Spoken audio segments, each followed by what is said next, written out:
Nah,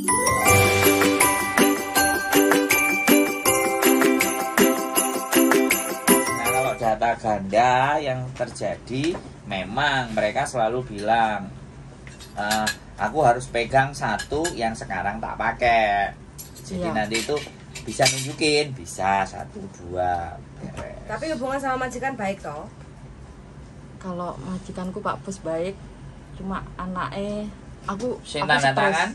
Yang tanda tangan Pak Bos. Aku kerjaanku ini stres sebenarnya. Aku kan pinginnya ini habis data ganda, aku kan renew kalau lolos kan aku nggak pulang dapat uang tiket lah, ya kan. Terus aku mau kerja paling 2 bulan 3 bulan aku mau notis pulang loh. Kenapa? Samin tahu aku di rumah sama Pak Bos. Umur 75 masih kerja. Terus istrinya lumpuh otak di panti jompo sana, Aberdeen, Tinwan sana, lurus sana. Habis itu di rumah sama anaknya lagi umur 45 tapi gila. Dia harus minum obat gila memang bener. Jadi aku hampir 2 tahun kerja di situ, tiap malam berantem sama anaknya. Iya, untungnya aku punya kamar sendiri, tapi anaknya itu tiap hari berantem sama bapaknya, minta uang, karena orang gila kan nggak ada kerjaan. Yang berantem bukan sampean kan? Bukan, aku di kamar. Jadi berantem loh itu bapak sama anak, teriak-teriak. Pokoknya minta uang tiap hari itu ribuan Sedangkan bapak itu lo kerja, udah tua masih kerja. Ribuan itu buat yamja sama cari pelacur. Pokoknya setiap hari itu ngerampok bapak itu. Kalau nggak dikasih, aku bunuh kamu. Aku ntar pokoknya orang gila kayak gitu loh. Kan aku tertekan walaupun aku nggak ikut-ikut sampai tak rekam semua ini. Aku kan mikirnya ya kalau itu nanti direkam loh kan alasan sampai kenapa. Iya kenapa? Aku ketakutan. Jadi nanti kalau seandainya minta untuk kenapa alasannya kok sampai notis ngebreak kayak gitu kan ada alasan. Dan sebenarnya satu lagi, ketika sudah sampean keluar ya, itu laporkan ke KJRI supaya tidak ada orang lagi seperti sampean, orang kita yang kerja di situ. Tapi rekodnya bapakku bagus. Dia dulu pembantu sebelum aku nonton. Iya, terserah mau hal yang bagus setelah sampean memberikan catatan bahwa anaknya gila. Sekarang sampean aja kayak gini. Iya. Sampean punya perasaan nggak ketika orang nanti yang menggantikan sampean terus merasa tertekan kayak sampean? Iya. Bisa dipahami nggak? Walaupun bapaknya baik, kan kita nggak ngurusi bapaknya. Anaknya. Itu orang Hongkong. Maksudnya itu orang Hongkong kan? Iya. Sampean sing podo Indonesia nih. Iya. Bisa dipahami. Itu prinsip saya ya. Saya orangnya kayak gitu. Jadi kalau kita keblasuk, nek iso sing liyane aja sampai keblasuk. Itu kalau saya. Jadi sebenarnya menurut aku kalau sampean finish terus ngebreak, kenapa harus begitu? Kenapa nggak finish saya terus pergi? Kan membuat rekor sampean lebih baik. Kurang. Ya masih ada catatan jeda gitu loh. Jadi dia bertahan untuk visanya. Aku nyari info-info katanya kalau data ganda itu kalau pindah majikan susah. Ntar itu ada anak itu katanya dibentak-bentak di imigrasi sana lah. Coba dibentak. Baru lihat orangnya aku udah nangis. Dia bisa. Iya mbak, mentalnya kok lemes gini. Kerupuk. Ya sampean harus gumbul ambek aku. Kurang gizi loh ini. Lo enggak nek aku karena bukan kurang gizi makanan tapi bukan giling. Yang pertama masalah di dalam dirinya sendiri. Yang kedua manggon-nanggone wong stres. Nggih. Sampai pernah dia tengah malam telepon polisi naik. Aku posting. Ngene iki opo sih? Polisi naik gitu, naik ke rumah. Terus aku waktu telepon polisi, mereka lagi berantem teriak-teriak, jadi polisi kan dengar sendiri. Ya le ya mau le hai pintu oh hai fonga le ya mau somuna, dia bilang gitu. Terus gitu kan aku nggak enak juga ya.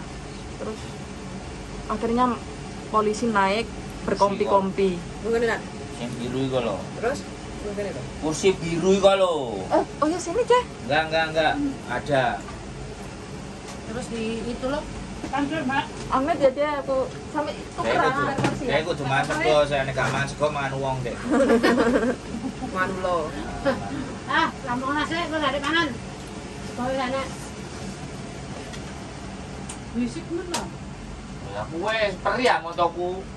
AC-mu gede teh toh. AC-mu ning dhuwur ngono kae. Terus. habis poking tapi aku udah bilang sama polisi singsang engko ya chan yuko lete siong hoi le mo wa pe khote theng yuko poking ha lete wa kak le thau so wa kami yang oh tala Itu karena apa? Mereka bertengkar. Iya bertengkar teriak mukul bapak je. Aku denger di dalam kamar buk lah bapakku 75 tahun je. Kalau ada mati, soalnya orang gila, aku takutnya khilaf. Dia ambil pisau. Pernah itu di dapur itu ada bekas pisau je. Terus hasil polisi gimana selepas sampean panggil? Naik. Terus? Wah, banyak orang 10 orang lebih. Soalnya tahu kan dia gila mah takut ngehim. Ada ambulans, ada polisi. Naik terus dicatat semua savencing kita 3 orang.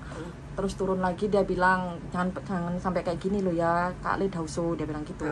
Lah setelah dari poking itulah si gila itu kalau berantem udah nggak berani teriak-teriak. Soalnya dia polisi udah ngasih apa? Warning. 3 kali kalau sampai kita naik mau Pak kamu di penjara. Soalnya kan udah ngahim. Itu udah 2 kali. Jadi sekarang dia takut banget. Bahkan sekarang akhir-akhir ini dia tergila-gila sama lonte Norpoint.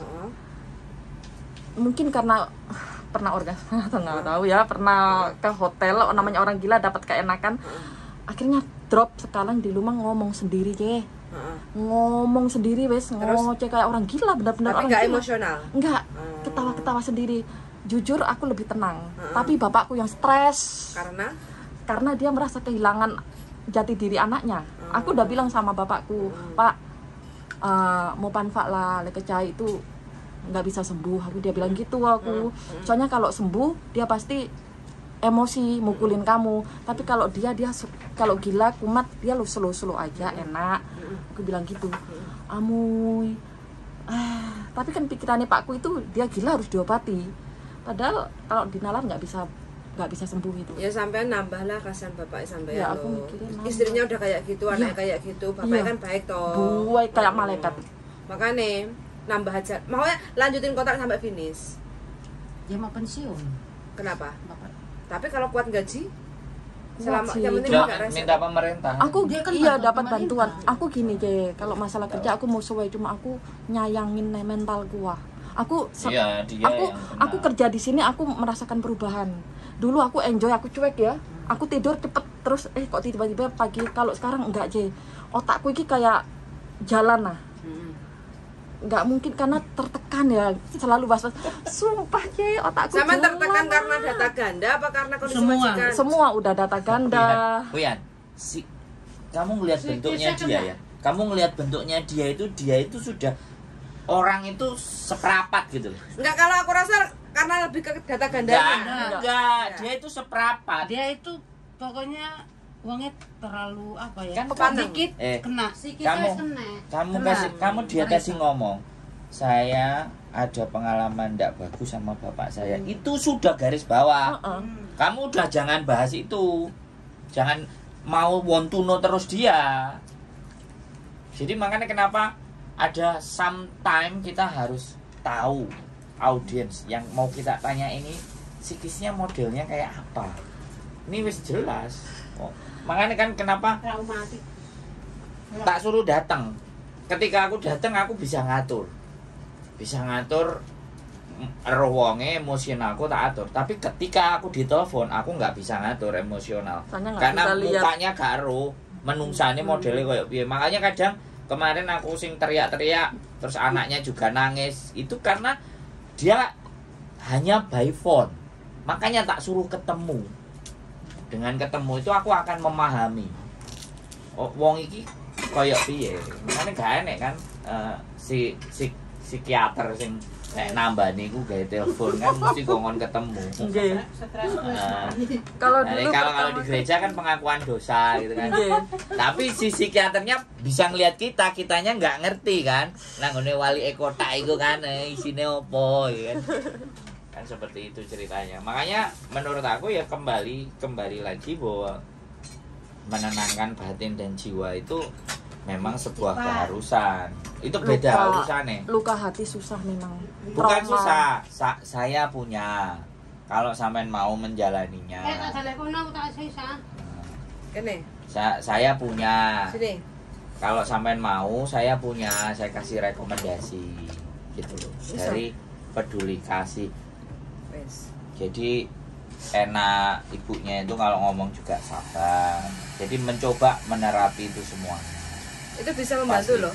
Iya. Jadi membuat enggak Kak, sampean enggak hari ini itu kan sebenarnya tumpukan dari yang masa lalu.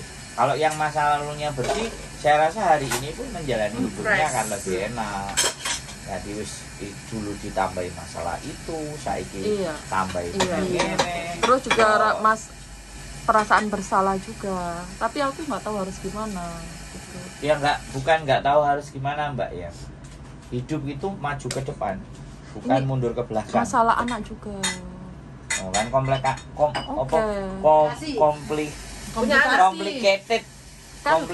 Umur 18 tahun aku kesini, anakku 1 tahun ikut suami.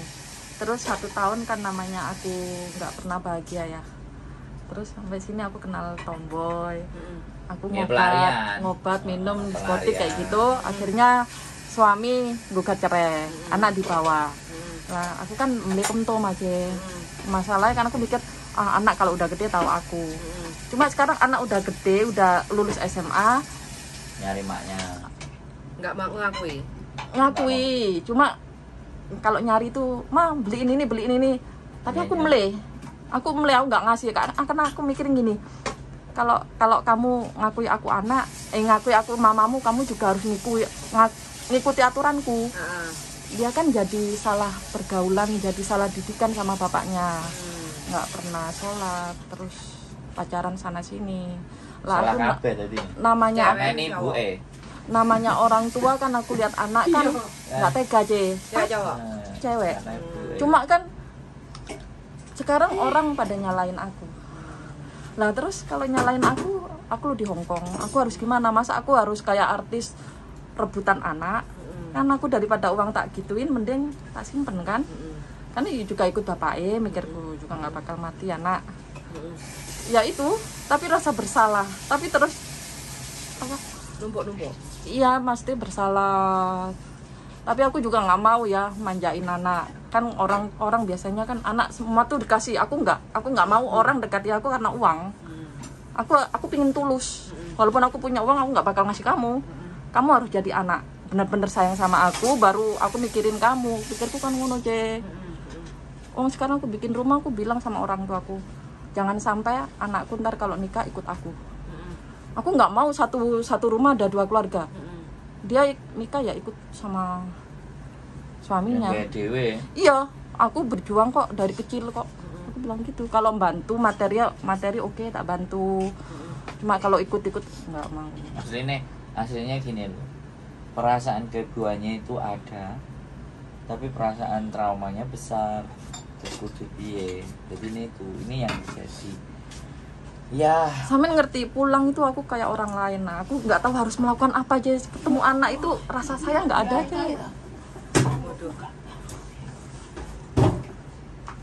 Ya karena apa ya? Rasa sayang nggak ada, itu yang salah aku apa gimana sih? Enggak.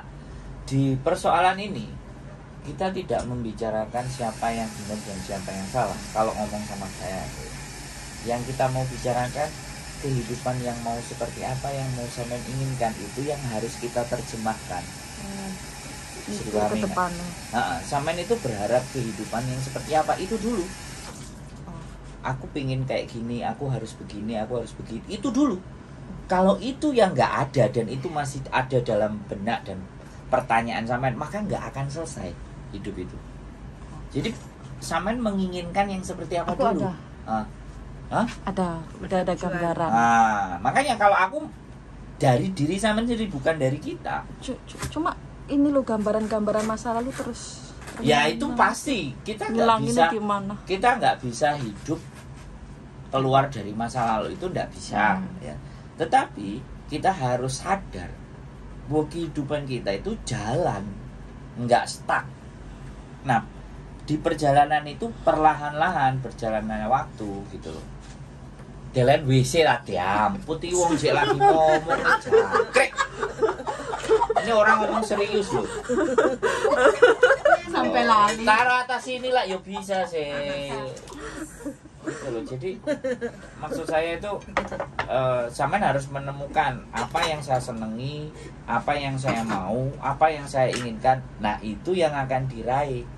Jalannya kalau keinginannya sudah ada, maka step-stepnya kan bisa diatur, bisa ditata. Oh, harus begini, oh harus begitu, oh harus begini, begono. Dan sekali lagi jangan bukan nggak bisa ngomong, kalau orang trauma kita nggak bisa bilang jangan, perlahan-lahan, tidak menyamakan semua orang itu sama seperti di masa lalu. Karena kalau kita menyamakan apa-apa yang akan kita temui dengan masa lalu, yang susah kita, bukan orang lain. Yang susah kita. Karena mau nggak mau, masa lalu ya terlewati harusnya. Bukan kita bawa terus. Kalau kita bawa terus ya, makanya ya kembali lagi ketika saya pernah sama bojoku ya tak ajak jalan-jalan ke Bandung, tak ajak jalan-jalan ke Sumatera, tak ajak jalan-jalan ke mana, terus ke Jepang, ke semuanya, hanya untuk berpikir bahwa our life, hidup kita itu ke depan bukan ke belakang. Dan banyak kita, yang harus kita lakukan. Dan kita layak, dan kita juga punya hak untuk bisa bahagia dengan apapun kondisinya. Nah, kalau memang sama anak, ya memang harus bertemu. Harus bertemu, harus bertatap muka, harus bercerita, harus ngomong. Kalau kita by phone, ya kayak sampai nambah aku by phone, mangkel toh, mangkel, ngomong by phone. Tapi begitu omong-omongan, ya Duh. Kan? Anaknya Wedok. do, sampean kan wis gede kan kayak gitu. Dan sampean cerita gitu loh. Pernah ketemu cuma naluriku nggak ada. Nah, Aku nggak tahu iya, mau ngomong. berarti itu sampean yang harus memperbaiki. Kembalikanlah diri sampean itu, saya seorang ibu. Boleh hari ini saya begini dan begitu, tapi ketika ketemu dengan dia, saya seorang ibu. Sampean harus tahu itu. Tapi kalau sampean tetap begini dengan ketemu di sana akan berkiblat ke sampean, dan itu persoalan. Ngono loh Mbak. Jadi keluarga ini damainya itu jalan. Damainya itu ketika ibunya itu pintar, ketika ibunya ngerti, Wes cukup. ibunya paham. Koneh. Karena keluarga itu ya ibu jere Mbak. Dimanapun nek ibu pinter, noto, ngatur, iki semua jadi. Gak iso le. Nah, tapi nek ibu gak iso, kok jangankan keluarganya, dengan dirinya sendiri aja kita masih bingung. Lah terus piye? Nah, sebenarnya menurut saya itu ini yang penting. Kenapa sampean tak suruh ke sini? Ada something wrong. Timbangannya aku yang ngamuk-ngamuk kan. Iya kan? Mungkin gitu. Aku kurang healing juga. Terus kamu ngerti di HP ku cuma ada nomor ibu Indonesia, Pak Bos sama dia. 3 orang. Ketambah Mas Andro, Mbak Yuni.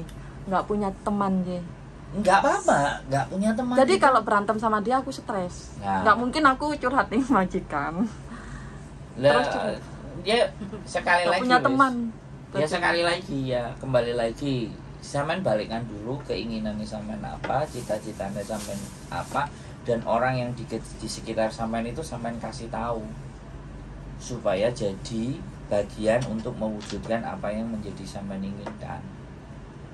Kan seperti itu toh. Iya. Karena kan kita nggak bisa mewujudkan keinginan itu sendiri. Iya. Selalu ada orang lain terhadap apa yang kita mau. Iya benar. Jadi seperti itu.